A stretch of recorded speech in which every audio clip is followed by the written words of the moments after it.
Good evening, everyone. This is RCIC Manish from Friends Immigrations. I bring to you changes which has came very significant changes came this week on September 18 by Minister Miller.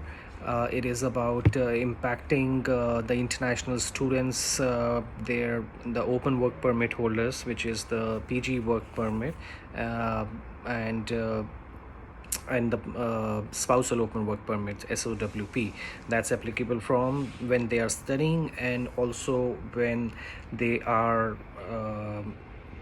they are working and then what could happen with the spouses in that case as well. So I'll go to the straight to the post graduation work permit postgraduate work permit program, and this is the one in which what they are saying, that what they want is that those students or the graduates from the November 1, 2024 onwards, that they should graduate from the field of study that should be linked to the occupations list of the skilled shortage. Now you will be asking what could be that. They have given some like a description of those occupations, but they have not provided yet the whole list. So wait for the list to come to happen, to generate for all of us by the closer of the late of the fall this year.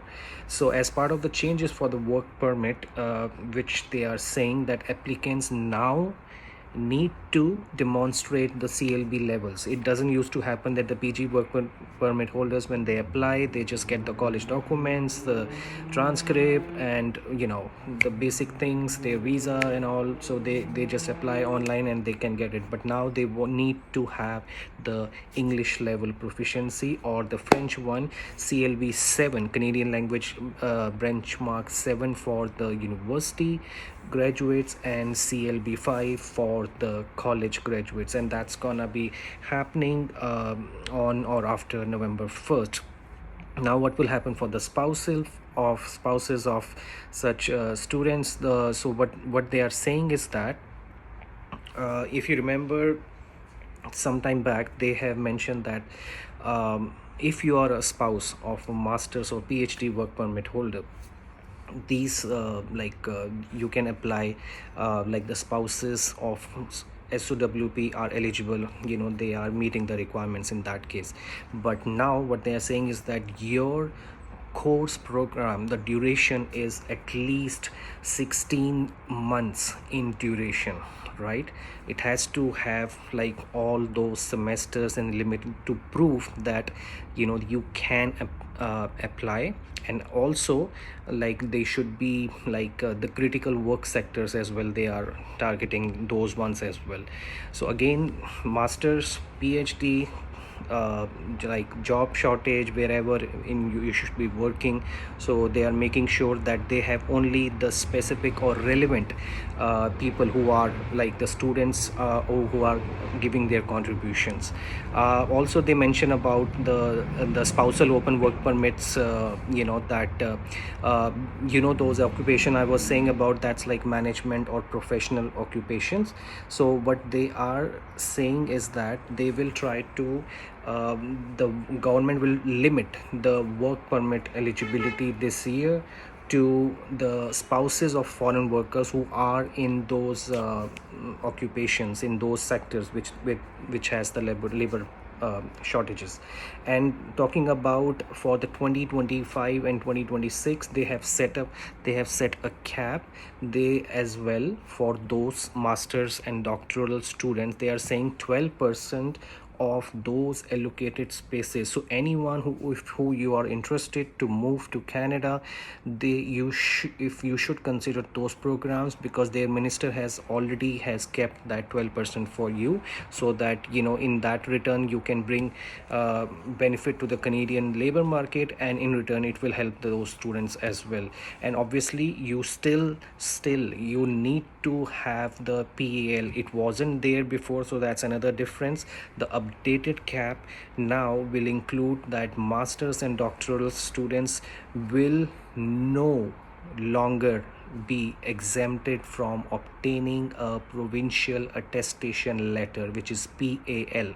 So now this is gonna be applicable for them as well.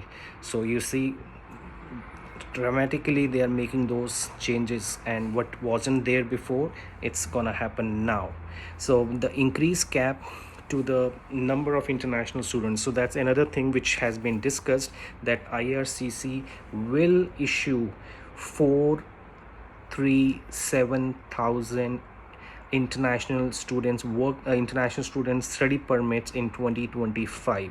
So according to the IRCC department, this number which we have in 2024, which used to be like 485,000, so that there is a 10% reduction, there is a decrease in that, which is in comparison to 2025. So you will see 437 study permit is the target, and they will stabilize the intake cap for 2026.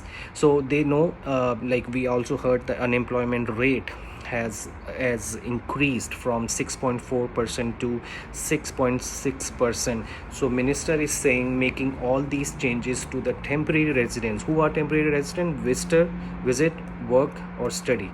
So all these he is trying to curb down their volume, cut down them, so that he thinks, and what he is planning for is that these changes will be significant and not just simply cosmetics. Like in Hindi, it's not dikhawa. Okay, so to address those immigration levels, he is targeting those numbers, so that these changes what I have discussed, plus previously what has happened earlier this year as well, so it will make a difference. So backlogs, there are like 1002, nearly 1 million application in backlog as of July 31st. 49% of those applications out of the total numbers are for the temporary residents. So you see, everything temporary resident, everything study permit, everything spousal open work permit, PG work permit, and more changes will come to PG work permit as well.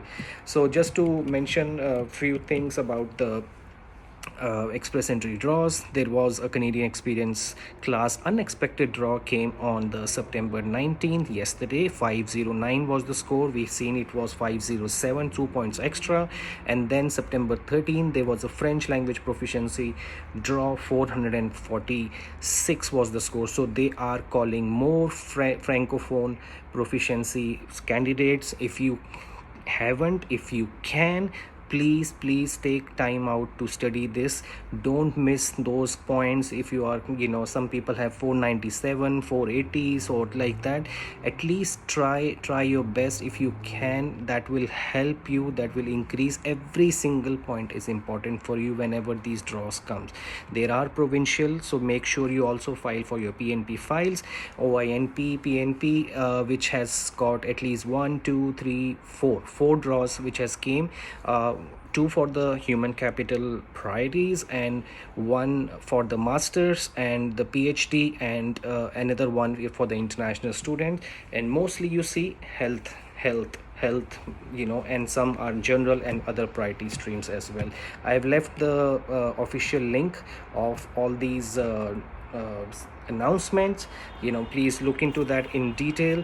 And also the New Brunswick, the PNP, which is the New Brunswick one, that they have like their targets have met for the Atlantic immigration program it was announced on the September 18.